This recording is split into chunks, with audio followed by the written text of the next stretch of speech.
Legends of Tomorrow season finale legendary. Now I think this was a pretty cool finale for the first season of the show, and with the way things ended, I can't wait to see, what they add to the series. I mean, we start off with, or I guess we end with, a new character. So, not only do we get one character, but we get the entire Justice Society. Obviously, we'll get some of them. We aren't going to get everybody, but we at least have the name now in the current, DC TV universe, which is a really big thing. So I'm very excited for season 2. This finale in its own right was definitely really awesome outside of the, very cool cliffhanger. But the episode was pretty fun. I was very curious, like, are they actually going to defeat Vandal Savage, or is it going to continue on? What are they going to expand upon if, they leave off of Vandal Savage, or will they, even do that? Because even with it being the finale, they could have done it where he survived. Maybe they took him out of time or something like that, or killed him in the future, and then they had to figure out the whole stuff with Malcolm Merlin, which we still don't know the answer to, so who knows if that'll ever even, come up again.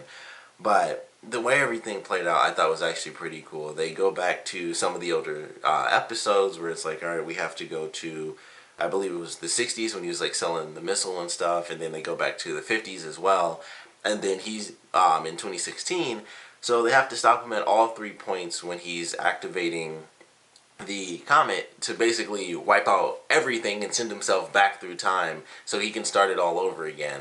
And I thought that was a really cool concept. I was like, that's actually a pretty sweet idea.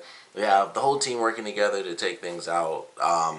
We get a new power from Firestorm, which I thought was actually very cool. It's not transmutation, or it's something close. It's something very close to that.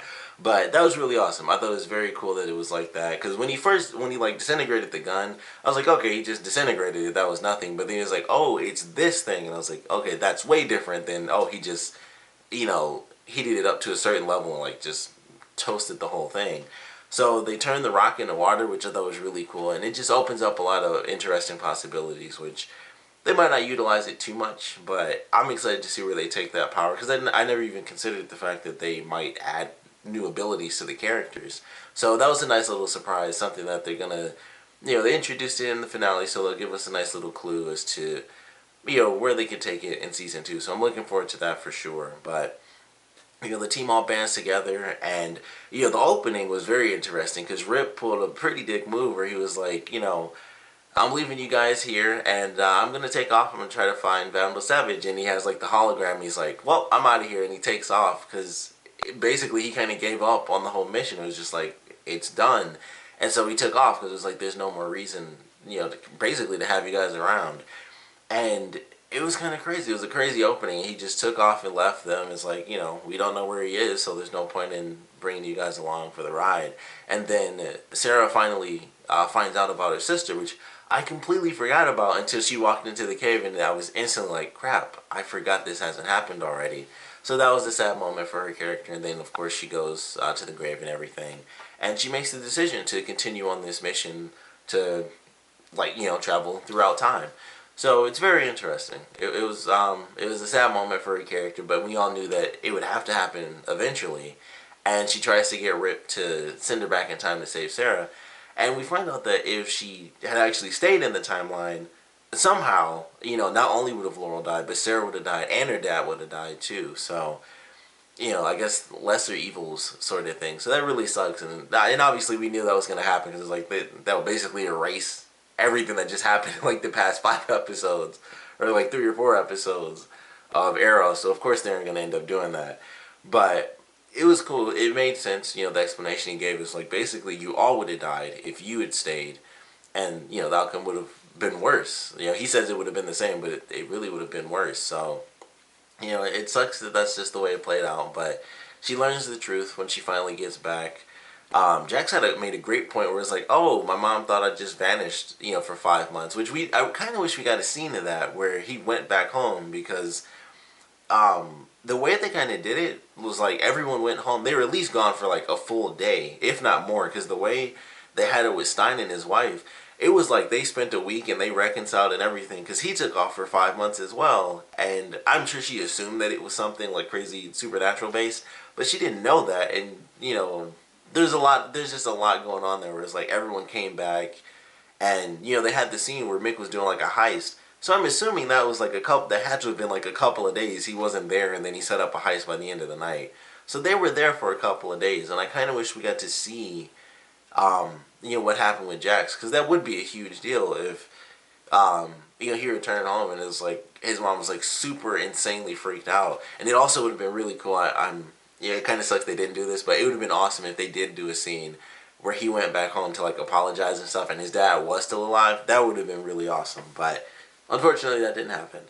But we have everybody at home, and they're kind of going through what they need to do, and it's like we gotta basically stop this. Like we have to figure out what we're gonna do, and so everyone decides that they're gonna kind of get back together and basically meet where the ship was last seen. That's pretty much all they could do. But everybody shows up at the same time, and so they start off the mission again, go through, destroy Vandal Savage, which was really cool. We got to see him get beat up 3 times, which is very satisfying. Actually, I was like, it's very rare you get to hate a villain for an entire season and then see them just get destroyed at the 3 separate times at the same time, and it's like that is just surprisingly satisfying. So that was actually really fun to watch, and they officially kill him off, and we have Carter and Kendra actually finish him off in the present. We have Mick, he like torches him alive, and Sarah like breaks his neck, which I thought was like just really crazy. I was like, man, they just completely destroyed him.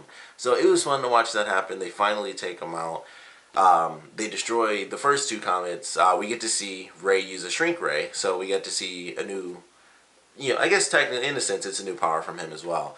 So we got to see him utilize a shrink ray, which is pretty cool. Of course, Firestorm did the transfusion thing or whatever. It's not a transfusion. I know exactly what that is. But he did the transmutation of the molecules and all that stuff. And he turned it into water, so that was pretty sweet. And then I thought for sure, like I was like, how are they gonna do this? Because they can't kill Rip off. He's technically not the main character. It really is like everyone's the main character, but he's the one with the time travel. So obviously, if they killed him, then what's gonna happen? And they had a pretty cool moment where he saw his wife and his son, and he was, I guess, hallucinating for like a split second. He just passed out for some reason, and then he woke up again, and they're just in the sun or really close to it, and they utilize the time jump because apparently the ship uses solar energy, which of course that worked perfectly for them. So they do the time jump, everything works out fine, the team gets back together, and they decide to kind of go out on another mission, and we get to see Kendra and Carter take off. So it has me very curious if they'll bring them in, at least in some form, because I would assume with the reincarnations they would probably rejoin and be a part of the Justice Society. Depending on how they do it, because someone mentioned, and I read something, I forgot what it was, but it was like some article, and someone mentioned in the comics they've officially, they did this a long time ago, and I just forgot, but they made the split where the Justice League is like basically Earth 1, but the Justice Society is Earth 2, so that would be really cool if they decided to do it where it was actually all in Earth 2, or at least back and forth or something like that. So maybe we'll get to see that, maybe we won't get to see a bunch of Earth 2 stuff. With it being like the crazy advanced future, I'm curious if it would just be the same, because they obviously have, it's like 50s style for Earth 2 currently with like Flash and stuff. So is like the crazy future of Earth 2 just modern style or something like that? Because it just had me really curious. But I thought it was interesting. It would be a cool concept to see where they take it. Hopefully they would do at least some back and forth stuff between Earth 1 and Earth 2.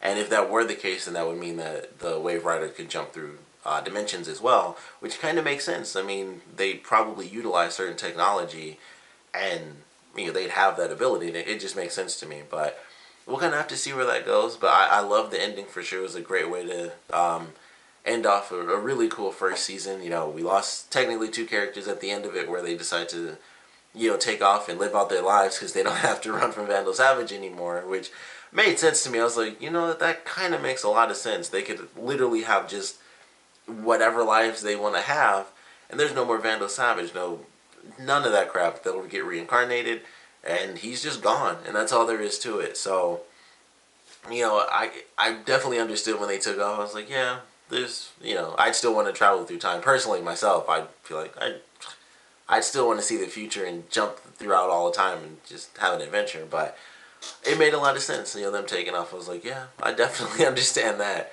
But they're in the Justice Society. Who knows what other members we're gonna get to see? I'm sure, like I said, they won't have just everybody from the Justice Society because that's like having everybody from the Justice League. That would be insane.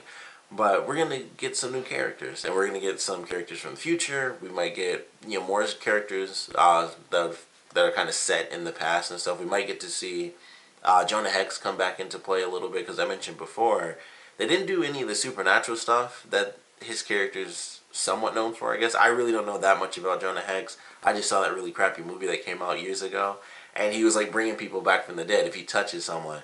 So maybe we'll get to see some of that in season 2 if they want to, kind of go that route. But there's a lot to look forward to, and I think this is a really good finale. We had all the characters,